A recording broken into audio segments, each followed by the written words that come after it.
This has been a highly anticipated video for a few months now.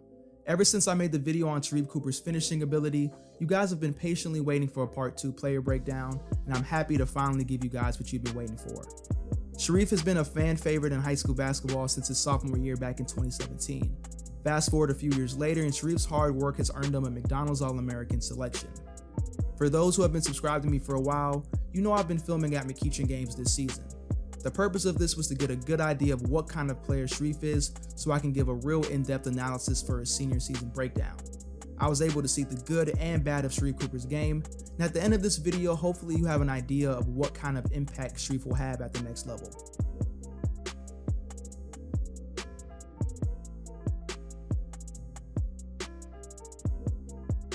Sharife Cooper is easily one of the best drivers and finishers in high school basketball. Off the dribble, Sharife is extremely shifty with the ball, which makes him very difficult to contain one-on-one. He changes gears at an elite level, attacking in the half-court set or in transition. Sharife just reacts very well with whatever the defense throws at him. His attacks are very strong and under control despite being so undersized. He seems to always initiate contact every time he gets in the lane, and we all know how crafty of a finisher he is. Whether he's going up with his left or right hand, Sharife makes the toughest finishes look so easy.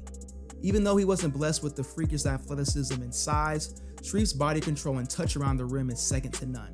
He attacks the basket with such fearlessness and poise that's not common for a high school point guard. The defenders at the next level are a lot bigger and stronger than the opponent Sharife is facing now, but he's the type of player that will learn to adjust quickly.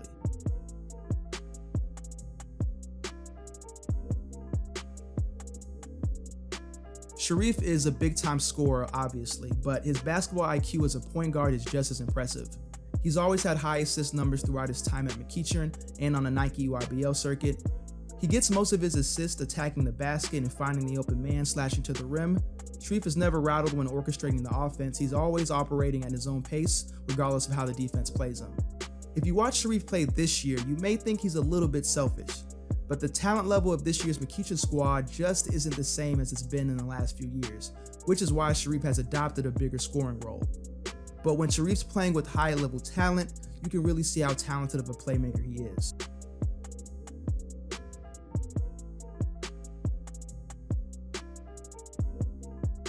Now, this area of Sharife's game will be a real deal breaker once he's playing at the next level. I've filmed games where Sharife is unconscious from three-point range, but I've also filmed games where he can't buy a bucket from beyond the arc. I'll go more in depth of Sharife's inconsistency from deep later in the video, but his ability to create his own shot off the dribble will take him a long way.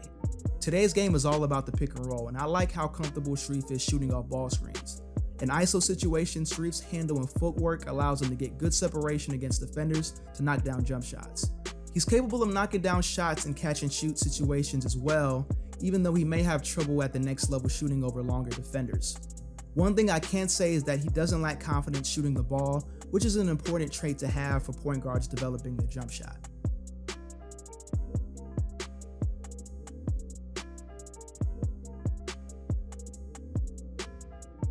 Sharife's effort on defense is literally non-existent sometimes. It's one thing not having the best lateral quickness when guarding your man or length when contesting shots, but there's no excuses for just standing straight up and letting players dribble right around you. Sharife really has no discipline on closeouts or when playing on-ball defense. He reaches in a lot and then gets mad at the referees when they call a foul. It's stuff like this that won't fly at the next level, especially since he's so undersized in his position. Moving on to his decision-making as a point guard, Sharife is a talented floor general, but he can be very careless with the basketball. His too cool style of play can really hurt him at times. He can be too nonchalant when attacking off the dribble, occasionally losing his handle or getting stripped when he gets in the lane. He gets in bad habits of driving right into the teeth of the defense, and then last minute he'll try to look for a teammate to bail him out, but that usually leads to a bad pass or a turnover. I also think Sharife will have trouble finishing at the rim at the next level if he doesn't develop some type of floater game. As talented of a finisher as he is, he makes it very easy for bigger guys in the paint to block his shot. I respect his confidence attacking the basket, but consistently trying to finish over the bigs in the paint will take a real toll on his body throughout a collegiate season, and these just aren't high percentage shots when you're under 6 feet. And lastly, Sharife really needs to improve his consistency from three-point range. Here's a stat that I found that kind of concerned me. Sharife shot 32% from 3 during the 2019 EYBL regular season. Not a very impressive number, but it's also not horrible. What really concerned me is that at Peach Jam, he shot a dreadful 10% from 3-point range, shooting 2 for 20 from deep in 4 games. Also, Sharife shot 31% from deep during the 2018 EYBL circuit, which shows he hasn't really improved as a shooter in the past 2 years. There are a few factors that play into that though. For one, his shot selection can be very questionable at times, like most young scoring guards. Knowing when's the right time to jack up a pull-up jumper will be a tricky learning curve for Sharife once he gets to the next level. Another reason for Sharife's inconsistency is his shot mechanics. His low release point and lack of elevation is a concern, but there are plenty point guards with low releases who shoot very well from the field. But 9 times out of 10, these guards have very quick releases, which is where Sharife is lacking.